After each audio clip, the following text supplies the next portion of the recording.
Disney's Robin Hood is a bit of a tough nut to crack when it comes to analyzing its enduring appeal.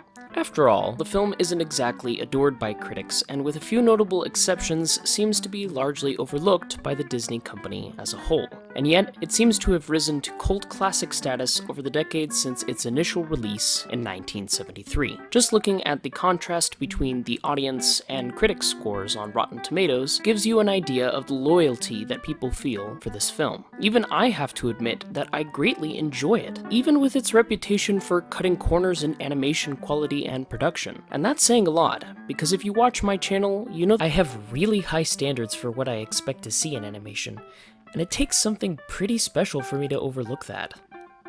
So the question is, what's so special about Robin Hood? What causes me to still enjoy an animated film that wouldn't normally make the cut for me? There are numerous reasons that I could mention, but for me personally, it comes down to two factors: atmosphere and design.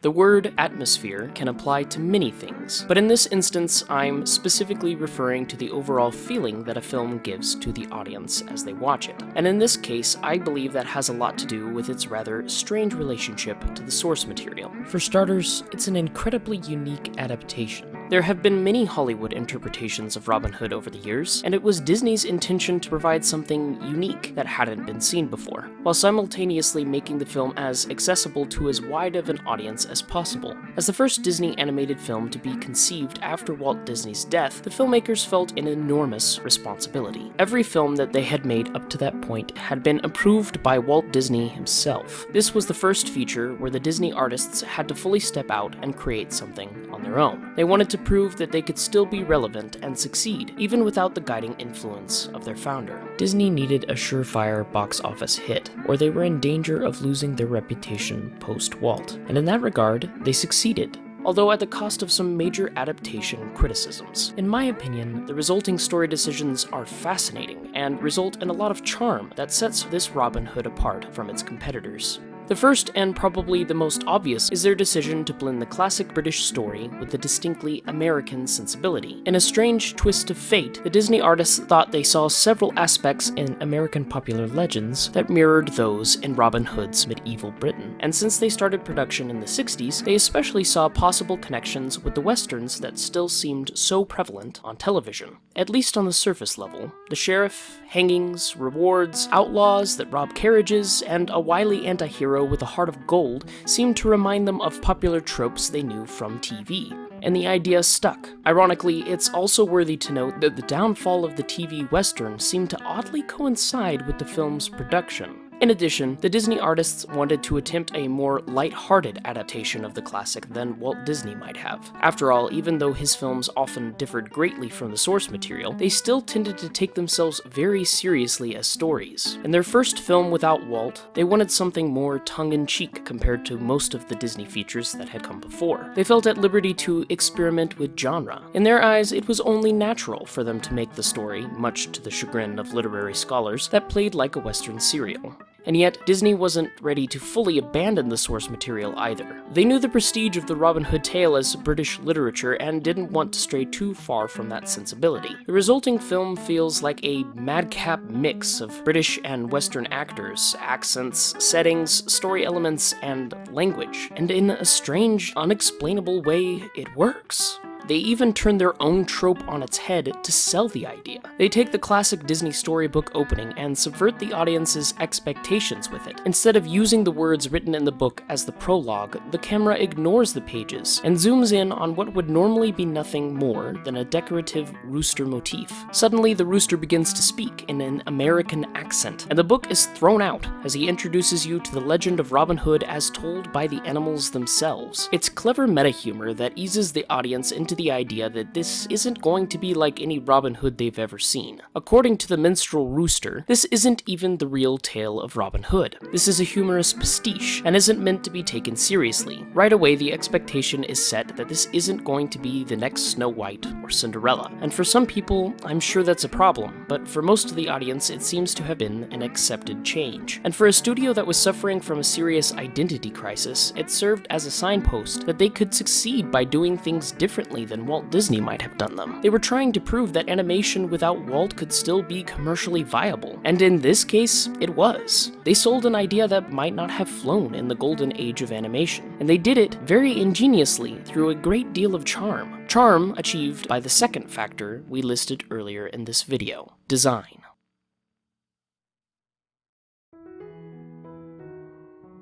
In this film, the art of design is very important because it needs to make up for what is largely considered to be the film's greatest weakness. Let me explain. Robin Hood has a bit of a reputation amongst audiences and critics for being subpar animation. Actually, truth be told, I believe Robin Hood is more of a mixed bag when it comes to animation, rather than just the straight-up mess it has a reputation for being. On the one hand, you see blatant recycling of animation, and even the lifting of whole character designs from films like The Jungle Book. And on the other hand, you get enjoyable and, dare I say, wonderful-looking work that shouldn't be entirely written off. I think there's some real gold buried beneath the above-listed shortcuts that can sometimes be overlooked. It may be difficult to notice, but these were still master animators with a lifetime of experience under their belts. That influence still manages to come through in the finished product. And there's a great deal of charm in the anthropomorphic cast and their movements that manages to sell the performance and leave a lasting impression on the audience, despite the extensive cost-cutting. Taking cues from their success with The Jungle Book's character animation, Disney found the perfect marriage of voice talent and animated animal personalities. And although the Disney artists sometimes copied the visual style of Jungle Book too much, there's no denying that it's an extremely likable and appealing look. And in my opinion, the more human-like designs of the characters, which we'll tackle in a moment, add a delightfully unique dimension that's not quite found even in the Jungle Book.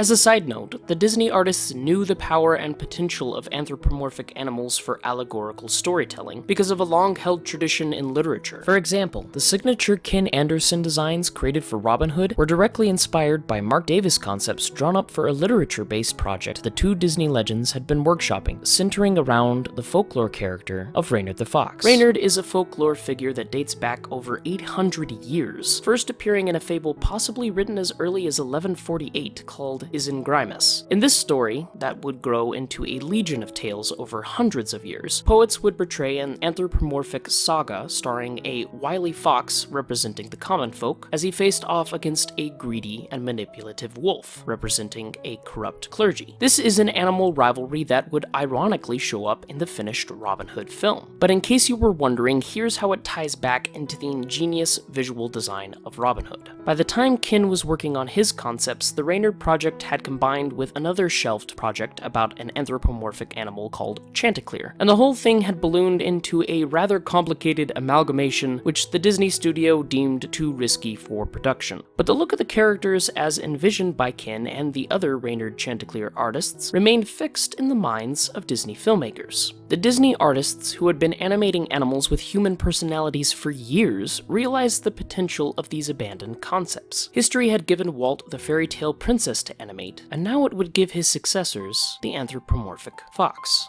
In my opinion, the character design demonstrates Disney's ability to add human believability and realism to characters that aren't quite human themselves, going far beyond the more primitive attempts of Goofy and Mickey Mouse, and fully embracing what they had experimented with in Aristocats and The Jungle Book. Here, the animators bring the best qualities of the animals they have chosen and merge them with the best human traits from the Robin Hood roles, and I believe this leaves a memorable and enjoyable impression on the audience. The appealing design of Robin Hood is the culmination of decades of creative experience and experimentation with what works in character animation. And although corners were definitely cut to save costs, it doesn't mean that such accomplishments should be totally ignored. After all, even though it may seem as if the characters were always destined to look that way, their designs are oftentimes the result of years of hard work and careful refinement that should be acknowledged.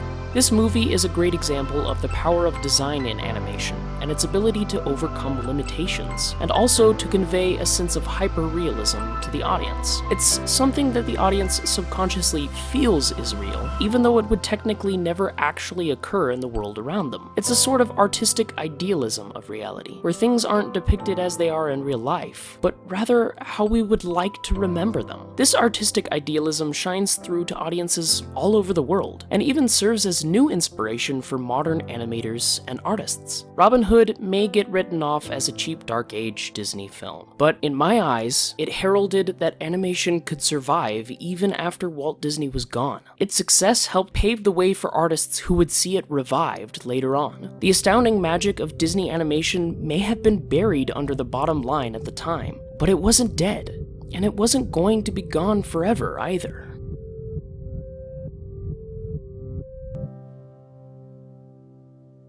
But that's a story for another time.